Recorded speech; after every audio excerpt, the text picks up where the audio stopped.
Hey guys, welcome back to my channel. If you clicked on this video, you're probably like me. Lately, I've been so over fluffy romance books. They're just so typical and boring and just, I don't know, they just didn't give me any substance. There are some romance books that do it right, such as like Kennedy Ryan, but overall, I have found myself kind of searching for more genres that are going to pull something out of me. I feel like sometimes with romance books, you're getting the same storyline, but like just in a different font.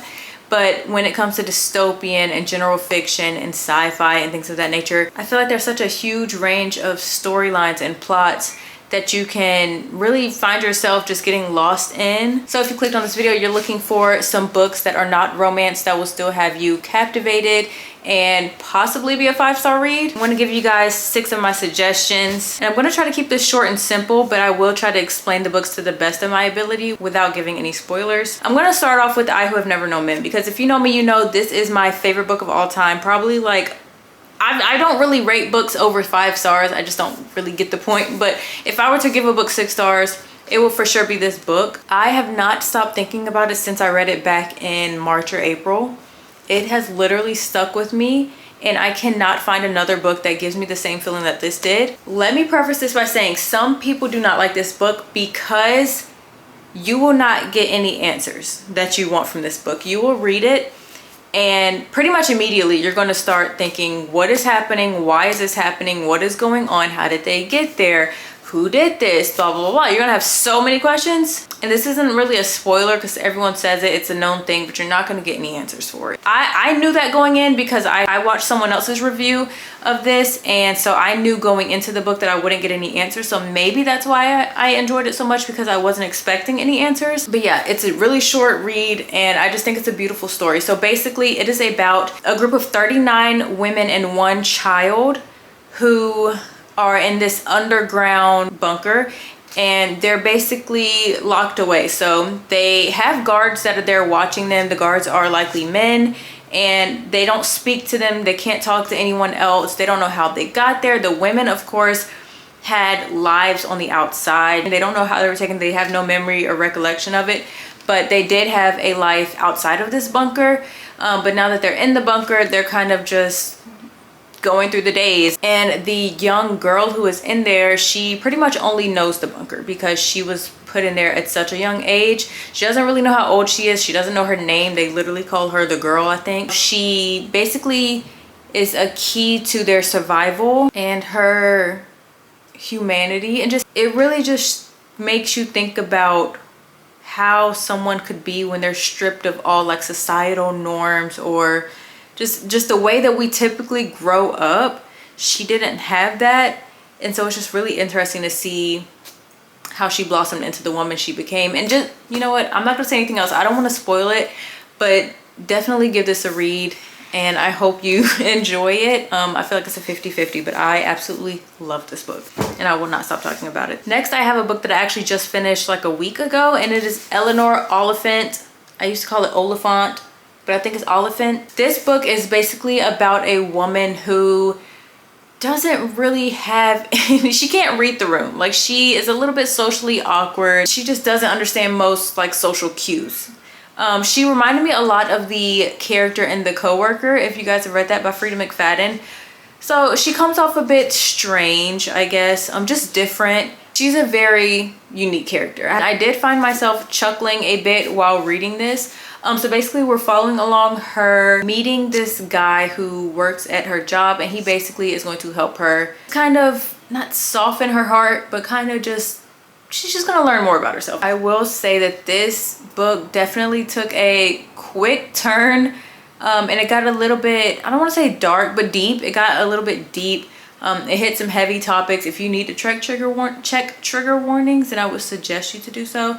I personally don't really get affected by any trigger warnings, so I didn't check it. So it caught me off guard when it just switched like that, and it was like, oh wow, okay, I did not know the book was going in that direction. But it's still a really, really good book. I think I gave it a 4.5 star. Honestly, might even bump it up to a 5 star. I think it was really good. It does have some like a subplot of romance in it, but it is nothing.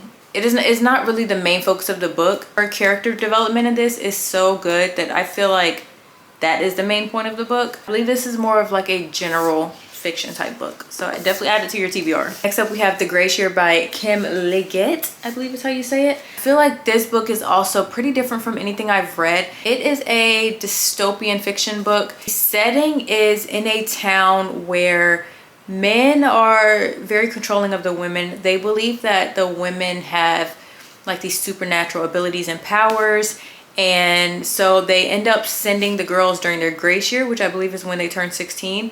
They send them off basically to fend for themselves for a whole year in the wilderness to basically release their magic and come back purified to be the woman that they should be and marry the man who has chosen to marry them. So they don't really get a say in who they marry. It did have some thrilling aspects, I would say, like some eeriness to it,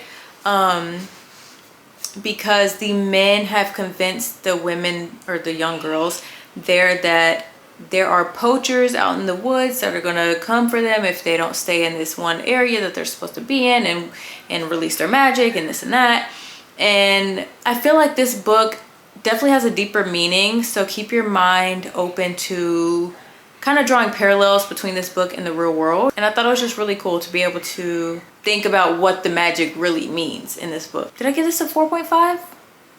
It was between 4 or 5 or 4.5, I don't know, but it was a really good book. Okay, this book I also love so much. It is Antibot by Sierra Greer. I, again, have never read a book like this. It was so interesting to me. I feel like I need to pick up more like sci-fi type of books that are set in like the future, because this was so cool to read. Basically, it is about a robot. Well, it is about a man who owns a robot that he can pretty much do whatever he wants to do. This robot can cook for him, can clean for him, can please him in whichever way he needs. She can run errands. She can do literally anything that he needs. She has to listen to all of his commands. But throughout the book, we're kind of starting to notice that she is becoming a little bit more, I hate this word. Oh my gosh, I can never say this word. Autonomous. She is becoming more human-like, I guess I would say. She is starting to think for herself. She's starting to have feelings. It's like really interesting to like follow along and kind of have like empathy for a robot. And so it's kind of, you're kind of questioning like, okay, but do I feel bad for her because she's made to do these things? She shouldn't have feelings, but I do feel bad for her because she's learning all this stuff that she shouldn't have, and it's like she's being controlled and this and that. It was a really good book. I wish there was like a part 2 to this because I would continue to read it. I feel like I should reread it, honestly. I will say the only thing I didn't like was the ending. I feel like it just left off so, like it just abruptly ended and I was like, that's it? Like that's the ending? I fully thought the ending was gonna go somewhere else. Again, spoiler, so I'm not gonna say how it ends or how I wanted it to end because I feel like that could be a spoiler. But I definitely was expecting a bit more from the ending. That's all I will say. Next book I read was The Compound by Eileen Rawl. And hopefully I'm not saying these authors' names wrong. I will say it immediately started off a little bit confusing for me. I was lost because I didn't know what was going on. But once I picked up what was going on, it wasn't really hard to follow along after that. I'm not sure if that was just a me thing or what. But you are basically following along a girl. It's like a group of 10 girls and 10 guys. Is it 20 girls and 20 guys or 10 girls and 10 guys? I don't know, that doesn't really matter. Anyway, the point is, it's kind of like Love Island. So they need to couple up and like basically share a bed in order to make it through the night. If they don't, they will get voted off and sent home. And so you're kind of just following along the whole drama of that. And they do have like challenges that they must complete, whether that be group challenges or individual challenges.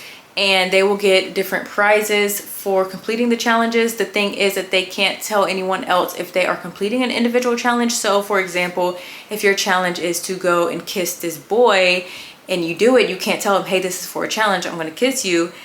And now in his mind, he's sitting there thinking, okay, did she do that because she likes me, or did she do that because it's a challenge? It's just really interesting to read. I will say I thought it was gonna be more of a thriller because when I first read it, I read it when it first came out, and the little description on Goodreads was giving very much like thriller vibes. Like if they get voted out, they get like, they're done for, you know?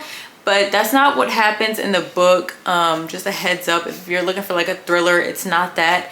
But it is still a really good, interesting read and definitely different from any other book. If you like Love Island, or I've heard Big Brother, I haven't watched them, but you know, I'm assuming that people's reviews on that is accurate, so I guess it gives Big Brother Love Island vibes. Last book that I would recommend is The Midnight Library. This one I feel like is also a hit or miss because it can be a bit boring at times. It does get a bit repetitive. You are following along a woman who basically is done with life, okay? Trigger warning. She doesn't want to be here anymore, okay? And she ends up going to this place kind of in the afterlife that is called the Midnight Library, where she can it's like an infinite room of books, and she can pick any book she wants. That book is basically a life option, I guess, for her, a potential life that she could have lived had she made a different choice. One single choice can literally change your life. So you're kind of going through all these lives with her off of one choice that she made and how different her life could be. And then by the end, she's kind of trying to think about if life is worth living or not, if she wants to continue her regular life, choose a new life, or if she's just done with life still. And so it was just really fun for me to read through. I do understand how people say it is boring or too repetitive and they can't really finish it, they DNF it, but I personally really did enjoy this book. I feel like it really made me think of regrets and life choices a little bit differently. I've always been the type of person who has said I don't really have any regrets necessarily. Like if I could go back in time, I wouldn't change anything, because I feel like literally every choice and every action you make is like a domino effect, and it will change your whole life. Like if you didn't do one thing when you were 18, like your whole life would be different. It's crazy. So yeah, I thought this was a really fun book for me to read. Hopefully you enjoy it too. If you do decide to read it, I believe I gave it 4 stars. So those are my book recommendations if you are over romance books like I am. If you decide to read any of these books, let me know what you think. I am so curious to hear if you guys enjoyed any of these, or if you already have read them, let me know your thoughts. We can have a little chit chat down in the comments. If you haven't already, be sure to subscribe so we can be book besties. And thank you guys so much for watching up until this point, and I will see you guys in the next one.